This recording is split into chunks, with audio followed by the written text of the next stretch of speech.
Welcome back. तो देखते हैं द राम मंदिर स्कैम। वो इसके बारे में कई कई की एक पता नहीं या कुछ भैया बार बार बोल रहे थे कि इसके ऊपर करो, इसके ऊपर क्यों नहीं कर रहे क्यों हो। हमारे को क्या भैया हमें तो कोई फर्क नहीं पड़ता, जहाँ गलत हो रहा है गलत हो रहा है, जहाँ अच्छा हो रहा है अच्छा हो रहा है। How does it matter? मुझे ये नहीं समझ में आया था। कोई हम जान पूछ कर थोड़ी कोई नहीं करते। जब रिक्वेस्ट भेजोगे, कोई लिंक भेजोगे तभी करेंगे ना। और लिंक में भी फिर देखना पड़ता है कि हाईएस्ट डिमांड कौन सी है, उसके हिसाब से करते हैं। तो भैया द राम मंदिर scam, how 200 crore rupees were looted. 200 crore. मैं ना कुछ कुछ समझ में आ रहा था कुछ नहीं, राम मंदिर जिसने में स्कैम हुआ है, पर लूट 200 करोड़। अब वो पैसा कहाँ है? मुझे क्या पता, देखना मतलब लूट के पड़ेगा। खा गए लोग। लग ही रहा। मैं आपको खुद बताती हूँ अपना एक्सपीरियंस। जब हम लोग राम मंदिर गए हैं अयोध्या, उसका और व्लॉग डालना चाहिए था मुझे, पर मेरे पास टाइम नहीं था। कभी डालूंगी हमने व्लॉग। अपने शेयर किए थे उसके बारे नहीं, में। मैंने वो वीडियोस नहीं बना पाई और हमने डाल कहीं ना पाई कहीं तो थी। कुछ तो बोला था शायद। हाँ, ये जरूर बताया था कि गए थे, पर वहां पे क्या हुआ क्या नहीं, कहीं शेयर तो मैंने मुझे, हाँ शेयर तो हमने जरूर किया था कि क्या हमने किया एक्सपीरियंस था था। कि वीआईपी इज मैं टोटली रॉन्ग। मैं बताती हूँ ना, मैं फिर से बताती हूँ कि मुझे भगवान की जगह पे मुझे इतना गुस्सा वो चढ़ा। मैं बताती हूँ कहाँ कहाँ से गुस्सा चढ़ा। जब हम लाइनों पे बैठे, लाइनों में लगते हैं ना, कि लाइंस में बहुत दूर से ही वो पहले ही कहीं लाइन बनाना शुरू करा देते सुबह ही, कि उससे आगे अभी आप जा ही नहीं सकते हो।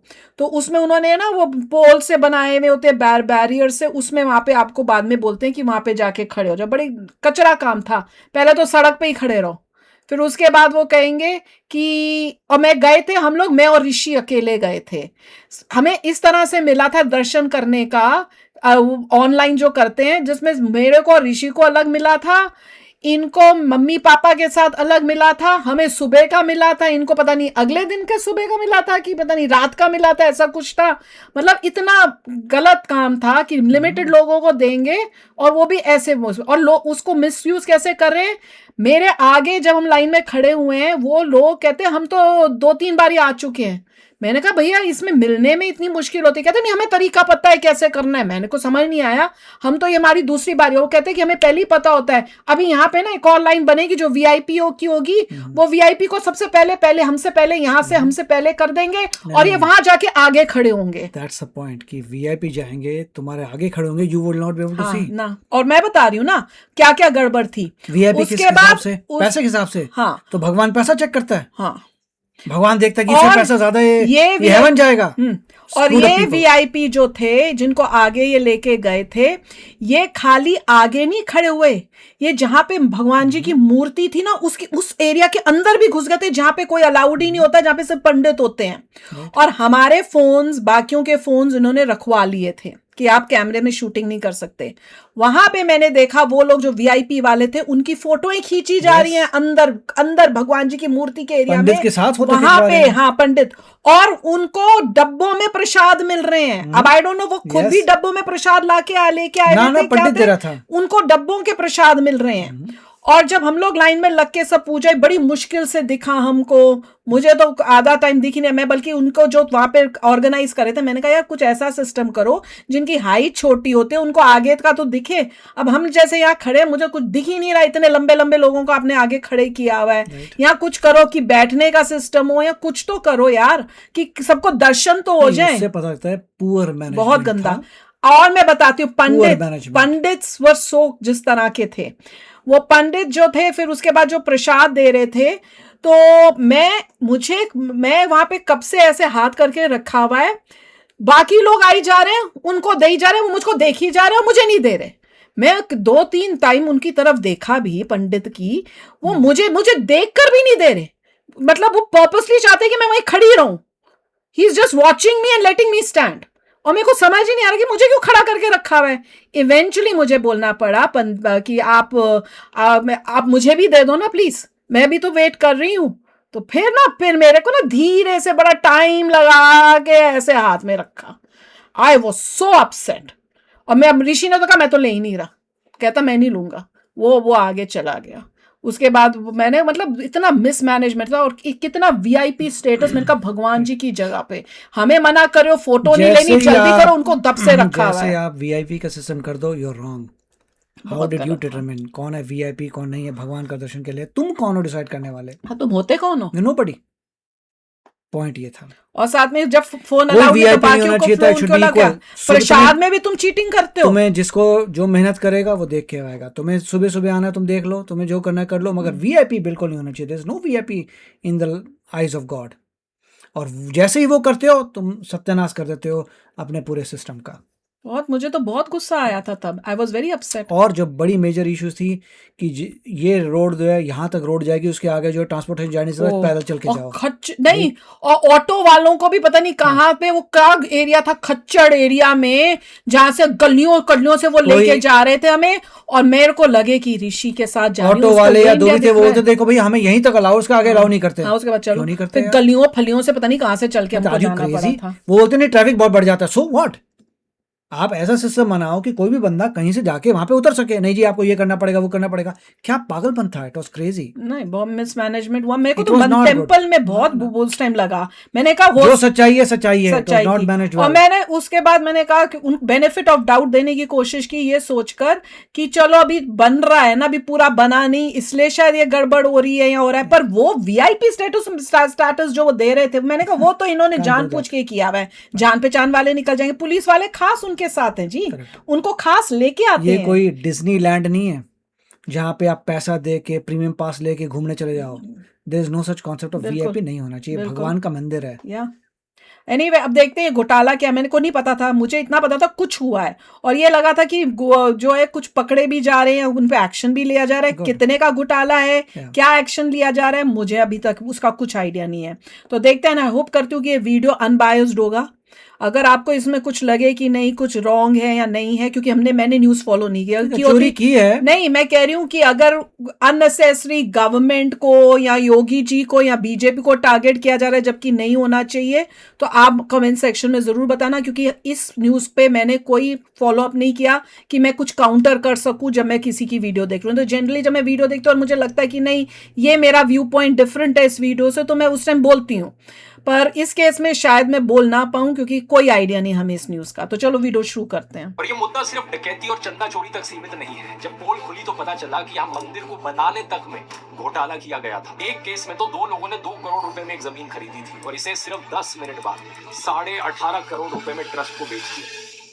2 करोड़ की जनवरी 2021 पुणे में कुछ सिंधी कम्युनिटी के लोग डोनेशंस इकट्ठा करके मुंबई के एक ज्वेलर के पास जाते हैं। ये लोग चंदे के इस पैसे से 210 चांदी की ईंटें बनवाते हैं। हर एक ईंट 1 किलो की थी और हर ईंट पर उनके इष्ट देव झूलेलाल की तस्वीर थी। ये 1 किलो चांदी की ईंट और ये हम रामलला के मंदिर अयोध्या लेके जा रहे हैं। इसके बाद ये लोग अयोध्या जाकर राम मंदिर को ये ईंटें दान कर देते हैं। कुल मिलाकर इन ईंटों को बनवाने में लगभग 2 करोड़ रुपए लगे थे। ये ईंटें राम मंदिर को चलाने वाले ट्रस्ट के जनरल सेक्रेटरी चंपत राय के हाथों में सौंपी जाती है, लेकिन उस वक्त इनको इस डोनेशन की कोई रसीद नहीं मिलती।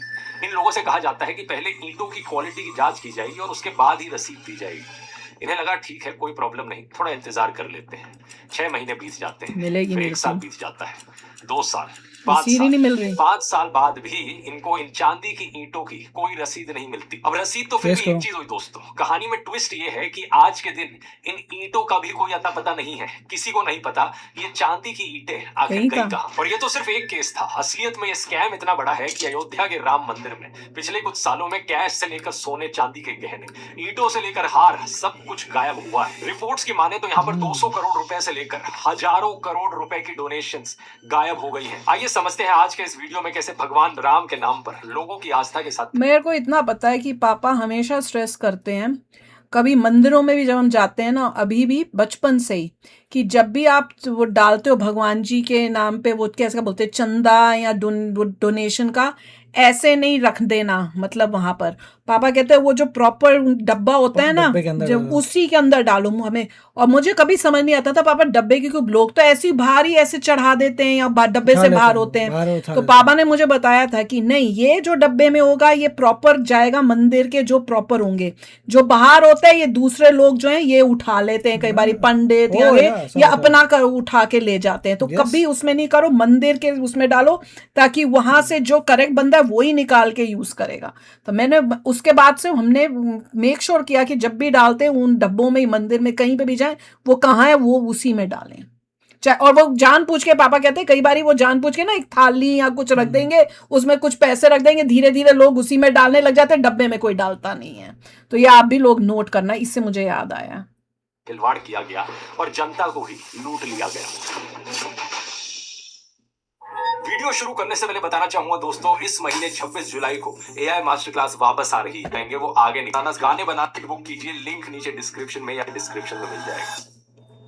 नमस्कार दोस्तों, इस पूरे मामले को समझने से पहले हमें जानना होगा कि जब भी कोई राम मंदिर में डोनेशन करता है तो वो डोनेशन एक्चुअली में जाती कहां पर है। आमतौर पर जब लोग पैसे को मंदिर में चढ़ाते हैं तो कैश को डोनेशन बॉक्स में डाला जाता है। पूरे मंदिर में जगह जगह पर ऐसे 35 डोनेशन बॉक्सेस लगे हुए हैं। जब ये डोनेशन बॉक्सेस भर जाते हैं तो इनका पैसा लोहे के बक्सों में डाला जाता है और इन बक्सों पर ताला लगाकर इन्हें कार्ड्स में भरकर 200 मीटर दूर पिलग्रिम फैसिलिटेशन सेंटर पर लाया जाता है। इसी सेंटर की बेसमेंट में एक काउंटिंग रूम है जहां पर इन पैसों को वापस निकालकर इनकी काउंटिंग करी जाती है। यहाँ पर नोट्स, सिक्के और ज्वेलरी को अलग किया जाता है और गिनती होने के बाद ज्वेलरी भी डालते हैं, बक्सों में डाल दिया जाता है सील करके। इन बक्सों को हर सुबह reportedly state bank of India के एक अकाउंट में जमा करने भेज दिया जाता है। और ये जो पूरा काउंटिंग का प्रोसेस है ये 2 शिफ्ट्स में होता है। हर शिफ्ट में लगभग 20 गिनने वाले कर्मचारी होते हैं और रोज का चढ़ावा लगभग 8 से 13 लाख रुपए होता है। जाहिर सी बात है नंबर बहुत ज्यादा वेरी कर सकता है, कुछ दिन तो 50 से 60 लाख तक की डोनेशन भी आती है। पूरे प्रोसेस के दौरान यहाँ पर निगरानी करने के लिए कर्मचारी मौजूद रहते हैं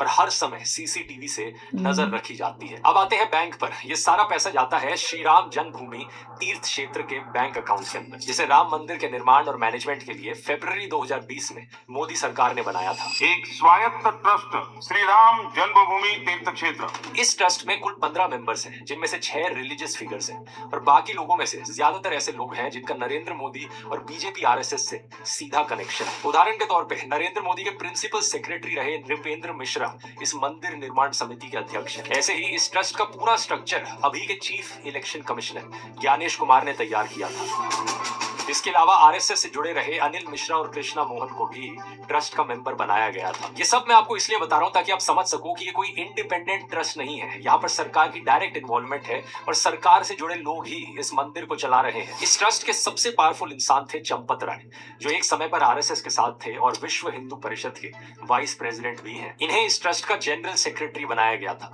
चंपत राय को लेकर कहा जाता है कि इनकी मर्जी के बिना राम मंदिर में पत्ता तक नहीं हिलता। ये बात थोड़ी चुभती है, लेकिन सच यही है कि राम मंदिर के प्रबंधन में चंपत राय जितने शक्तिशाली थे उतना कोई और नहीं था। यानी कि ट्रस्ट में कहने को इन्होंने कब लगी है, लेकिन सारा काम चंपत राय ही देखते थे। अब एक बार जब ट्रस्ट बन गया था तो उसके बाद चंपत राय ने मंदिर में अपने खास लोगों को जिम्मेदारी देनी शुरू की थी। इनमें से एक था राम शंकर यादव उर्फ टिन्नू यादव। देखिए यहाँ पर क्या लिखा है, ये चंपत राय के खास लोगों में शामिल था और कभी उनका पर्सनल ड्राइवर रहा था। चंपत राय के कहने पर टिन्नू ही राम मंदिर की कई व्यवस्थाएं देखता था और कोई भी टिन्नू के काम में कोई दखल नहीं देता था। इसके साथ ही टिन्नू ने अपने भतीजे मनीष यादव को भी अपने साथ काम पर लगाया। इसके अलावा डोनेशंस गिनने के लिए एक प्राइवेट एजेंसी के लोग भी हायर किए गए थे और यहीं से शुरू होता है दोस्तों चंदा चोरी का। किसने हायर किया था प्राइवेट एजेंसी? डोनेशंस की काउंटिंग की जाती थी वहाँ 3 तरह के लोग होते थे। पहले प्राइवेट एजेंसी के लोग जिन्हें नोट गिनने के लिए रखा गया था, दूसरे ट्रस्ट के कर्मचारी जो नोट गिनने वाले लोगों पर नजर रखते थे और तीसरे स्टेट बैंक ऑफ इंडिया और ऑडिट टीम के मेंबर्स। तो यहाँ पर इसमें मल्टी लेयर की थी कि कोई एक बंदा कोई घपला ना कर सके। 3 लोग थे। कोशिश तो यही थी कि इसी तरह से घपला ना हो। फिर क्या हुआ देखें, मल्टीपल लोग थे वेरीफाई करने के लिए, एक दूसरे पर नजर रखने के लिए। लेकिन एलिजिडली हुआ क्या कि इन्हीं सब लोगों ने आपस में हाथ मिला लिया और ये सभी चोरी करने लगे। कई नाम यहाँ पर सामने बाय गॉड, इतना लालच है दुनिया में। आते हैं। सुभाष, इतना पैसा देख देख के लालच आ गया। वही श्रीवास्तव जो डोनेशन की काउंटिंग का इंचार्ज था, टिन्नू जो मंदिर का कामकाज देखता था, ऐसे ही अविनाश शुक्ला, लवकुश मिश्रा, अनुकुल मिश्रा, मनीष यादव, करुणेश पांडे, रामशंकर मिश्रा, राजेश पाठक और केडी तिवारी जो काउंटिंग का काम करते थे। काउंटिंग के वक्त इन लोगों को नोटों की गड्डियों के 10-10 गलती ये भी थी कि एक ही आदमी वही लोगों को बार बार काउंटिंग नहीं करना चाहिए, अलग अलग लोगों को करना चाहिए। मतलब अगर CBI वालों में से कोई आ रहा है, CBI था नहीं, SBI, सॉरी क्या है, स्टेट बैंक, SBI, तो वहां के जो लोग हैं ना वही बंदा हर बारी नहीं आए। रोटेशन होनी चाहिए, मल्टीपल इतने लोग कि कभी कोई रैंडमली। वैसे ही उसमें भी काउंटिंग जो दूसरे कर रहे हैं उनके तीनों जो लेस थे उसमें अलग बने। ये यहाँ पे गलती कर दी, सेम आदमी रख के बार बार। बनाने होते थे, लेकिन ये हर बंडल में 12 से 13 गड्डियां ऐड कर देते थे और दिखाते केवल 10 गड्डियां थे। बाद में इन एक्स्ट्रा गड्डियों को निकालकर आपस में बांट दिया जाता था। बात को राम मंदिर ट्रस्ट के अकाउंट इंचार्ज रहे महिपाल सिंह ने भी कंफर्म किया। और गड्ढों को फिर 10-10 की गड्डी में पैक करने के लिए बड़ा रबर लगा के बनाते थे। तो 10 के बजाय 12-13 गड्ढियां तक उसको बनाते थे, पैक करते थे और बक्से में फेंक देते थे। और ये कौन है? इन्होंने पोल किसने खोली? पता कैसे चला यार, ये भी तो बताओ। और ये जो है ये क्या मिले हुए थे? पकड़ने के बाद बताया है कि इन्होंने जो है खुद ही पोल खोली है कि ये चल रहा है। सिर्फ महिपाल सिंह नहीं दोस्तों, अरेस्ट से 3 महीने पहले खुद स्टेट बैंक अरेस्ट ऑफ से इंडिया हो ने सकता फोन है किया इसको था। अरेस्ट किया है क्या? देखें। काउंटिंग स्टाफ पर शक है, इन्हें हटाया जाए। हटाने का प्रोसेस भी शुरू हो गया था, लेकिन रिपोर्ट्स के मुताबिक ट्रस्ट से जुड़े लोगों ने इसे रुकवा दिया। सोचकर देखो, बैंक खुद बोल रहा था कि इन लोगों को हटा दो, लेकिन मंदिर चलाने वाले बोल रहे थे रहने दो। क्योंकि ऊपर से सब मिले होंगे ना, कहीं तक बहुत ऊपर तक चल रहा होगा ये पैसों का घपला। आखिर क्यों? इन लोगों की मंथली सैलरी सिर्फ 14,000 से 20,000 रुपए की थी, लेकिन कुछ ही सालों में इनमें से कई लोग करोड़पति बन गए। हेलो, भगवान की जगह पे इतनी बड़ी चोरी, सोच सकते हो? कुछ मिश्रा जो कभी कार मैकेनिक हुआ करता था, पुलिस को उसके घर छापे मारने पर 10 लाख रुपए मिले। केडी तिवारी ने 5 करोड़ रुपए से ज्यादा की संपत्ति बना ली थी। अनुकल्प मिश्रा 65 लाख रुपए का एक घर और एक फार्म हाउस खरीद लिया। और इन सब के ऊपर टिन्नू यादव ने तो करीब 50 करोड़ रुपए की संपत्ति बना ली थी। अब सवाल ये उठता है कि जब ये लोग चंदा चोरी कर रहे थे, तब राम मंदिर को चलाने वाले ट्रस्ट के लोग क्या कर रहे थे? महिपाल सिंह के मुताबिक उन्होंने 2021-22 में ही डोनेशन चोरी की बात चंपत राय को बता दी थी। फिर मुझे जब पता लगा कि इस तरह से पैसा ज्यादा जा रहा है, तब मैंने बात चंपत राय जी को और गोपाल जी भाई साहब को बताई। लेकिन ओ, जानते हो क्या हुआ? उल्टा महिपाल सिंह को ही अपने काम से हटा दिया गया। और इसके अलावा वही ना, विसल ब्लोअर कोई निकाल देते हैं। यहाँ पे भी तो यही होता है, जब कोई कितने विसल ब्लोअर्स हैं उनको ही निकाल देते हैं। 7-8 महीने की सीसीटीवी फुटेज को भी डिलीट कर दिया गया। उसके बाद मेरे से वो सारी गणना प्रक्रिया है, उससे मुझे आउट कर दिया गया।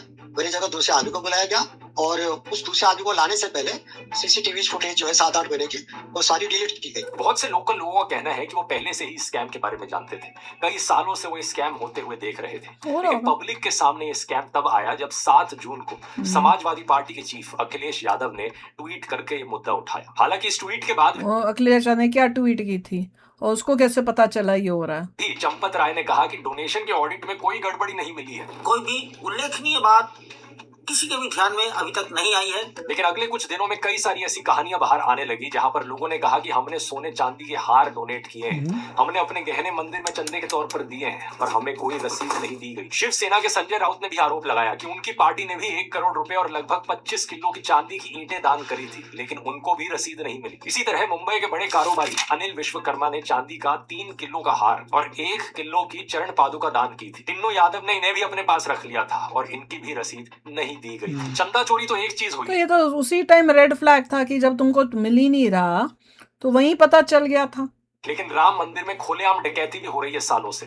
लगभग 2 साल पहले की एक खबर देखो, भगवान राम और उनके तीनों भाइयों के सोने के मुकुट गायब हो गए। गाजियाबाद के एक व्यक्ति ने अपनी मां के गहने बेचकर दान किए थे और जब जांच पड़ताल हुई तो बाद में ये ट्रस्ट के एक अधिकारी की अलमारी के अंदर मिले। इसके अलावा डोनेशन बॉक्स में भी लोग सोने चांदी के गहने डालकर जाते थे, लेकिन गिनती केवल कैश की होती थी और इन गहनों का ना के बराबर रिकॉर्ड रखा जाता था। महिपाल सिंह के मुताबिक टिन्नू यादव ये गहने सीधे चंपत राय के पास लेकर जाता था। यहाँ पर सबसे शॉकिंग बात यह है दोस्तों कि ट्रस्ट बनने के कुछ ही महीनों बाद नवंबर 2020 में एक प्राइवेट ऑडिट कंपनी ने अपनी रिपोर्ट में पहले ही कह दिया था कि राम मंदिर में डोनेशंस का कोई सिस्टमैटिक रिकॉर्ड नहीं है और मैनेजमेंट हाईली अनप्रोफेशनल है। इस रिपोर्ट में वही सारी चीजें लिखी थी जो बाद में जाकर घोटाले का कारण बनी, लेकिन 6 साल बाद भी ऑडिट कंपनी की रिकमेंडेशंस को इंप्लीमेंट नहीं किया गया। और यह मुद्दा सिर्फ डकैती और चंदा चोरी तक सीमित नहीं है। जब पोल खुली तो पता चला कि यहाँ मंदिर को बनाने तक में घोटाला किया गया था। यह देखिए, आरोप लगा है कि मंदिर के कंस्ट्रक्शन मटेरियल में 40% कमीशन लिया जाता था। इसमें नाम आया मंदिर निर्माण के प्रभारी गोपाल राव के भतीजे